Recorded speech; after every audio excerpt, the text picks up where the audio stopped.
बच्चों, अभी सरिता जी जो बात कर रही थी कि मैं काली थी और सोच रही थी कि मैं गोरी क्यों नहीं हुई है, बचपन में तो ऐसा जो है अक्सर देखा जाता है। जैसे अब आप ही दो लोग यहाँ हो बैठे कि आपको कोई कह रहा मोटू, कोई कह रहा ये अपने आप को बहुत सुंदर समझ रहे हैं, इनको मतलब आपको चिढ़ा रहे हैं। ऐसे स्कूल में बच्चों में कई तरीके के बच्चे आते हैं, तो बहुत मुँह टड़वा वो है।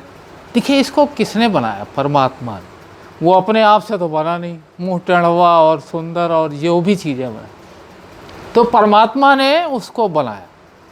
तो इसका सुंदर उदाहरण ये जो अभी सरिता जी ने बताया कि आदमी का सद्गुण देखा जाता है, उसके अंदर गुण क्या है, सबसे बड़ी चीज़ है। तो हमें याद आ गया कि राजा जनक महाराज का नाम आप लोगों ने सुना होगा। उनके जो गुरु महाराज थे उनका नाम था अष्टावक्र। 8 टेढ़े टेढ़ थे वो। अब 8 टेढ़े टेढ़ समझ लीजिए कि शरीर में जिसका 8 अंग टेढ़ा होगा, तो क्या हुआ कि जब उनको आत्मज्ञान की सच्ची जिज्ञासा पैदा हुई तो राजा जनक ने राजसभा बुलाई। तो जितने ब्राह्मण उस समय थे सब अपनी अपनी बात समझा रहे थे, तो लेकिन फिर भी राजा जनक के समझ में नहीं आ रहा था। उनको आत्मज्ञान चाहिए था, उनकी सच्ची जिज्ञासा थी। अष्टावक्र महाराज ढुमकते ढुमकते ढुमकते उनकी माँ ने कहा कि जाओ बेटा उनको सच्चा ज्ञान कराओ। जैसे दरबार में घुसे सब लोगों ने हंस लिया, खूब हंसे ठहाका लगा के, ये यार टेढ़ टेढ़ पहुँच गया है, इसको पता नहीं क्या ज्ञान देंगे।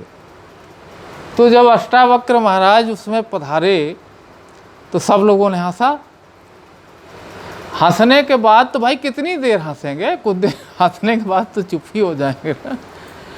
तो उसके बाद अष्टावक्र महाराज हंसने लगे।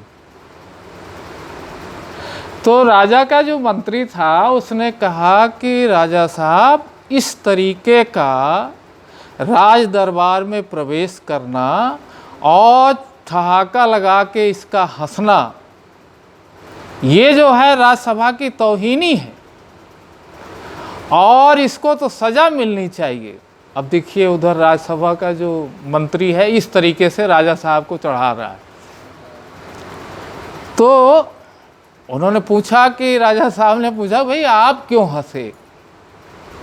तो कहें साहब देखिए ऐसा है, पहले तो आप लोग बताइए कि जब मैं दरबार में प्रवेश किया तो आप लोगों ने क्यों हंसे, आप बताइए। तो सब सभासन्न रह गए।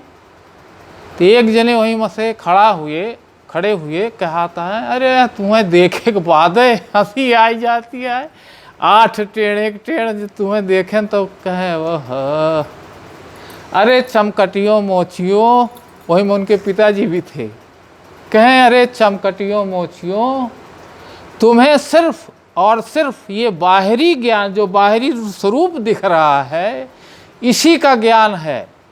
हमारी आत्मा में अंतरात्मा में क्या ज्ञान भरा पड़ा है इसका अंदाजा इसमें किसी को नहीं है। अब सारी सभा सन्न रह गई। तो कहने का मतलब बेटा ये है कि कोई कैसा भी हो है, कभी भी उसकी उलाहना मत करना, कभी भी उसकी तरफ उसको इस तरीके से मत देखना कि ये इस तरीके का है। सबसे ऊंची चीज़ अगर ये बात समझ में आ जाए बेटा, तो जैसे स्कूलों में आप लोग करते हैं, बहुत लोग ऐसा करते हैं, तो ये सब चीज़ें मानो कि परमात्मा की ही बनाई हुई चीज़ें हैं और उसको उसके अंदर क्या ज्ञान है महत्वपूर्ण ये है।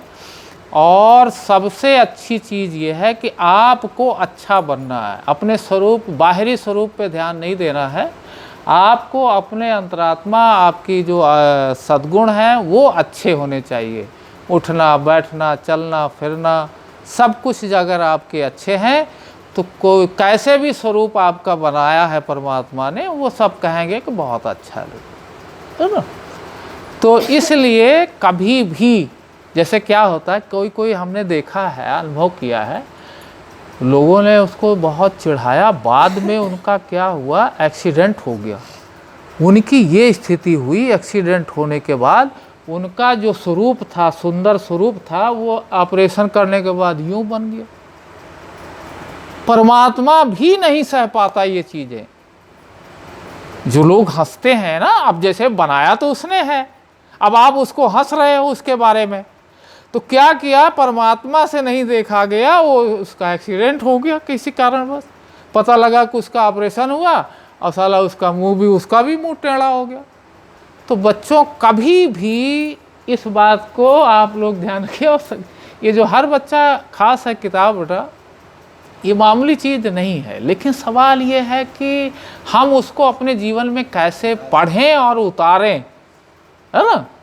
बहुत महत्वपूर्ण, और आगे चल करके ये भविष्य में बहुत अच्छी किताब आएगी सामने। लेकिन ये है कि धीरे धीरे कोई भी काम होता है, पहले रामायण जब लिखा गया था तब भी वही हालत थी, वही स्थिति थी। आज लोग उसको रामायण कराते हैं, है ना। पहले मेरे समझ में आता था, जब जैसे कहा गया, संतों ने कहा कि बड़े भाग्य मानुष तन पावा, सुर दुर्लभ ग्रंथ ही सब गावा। तो मैं सोचता था कि आदमी इतना भोग रहा है और कह रहे हैं कि बड़े भाग्य मानुष तन पावा।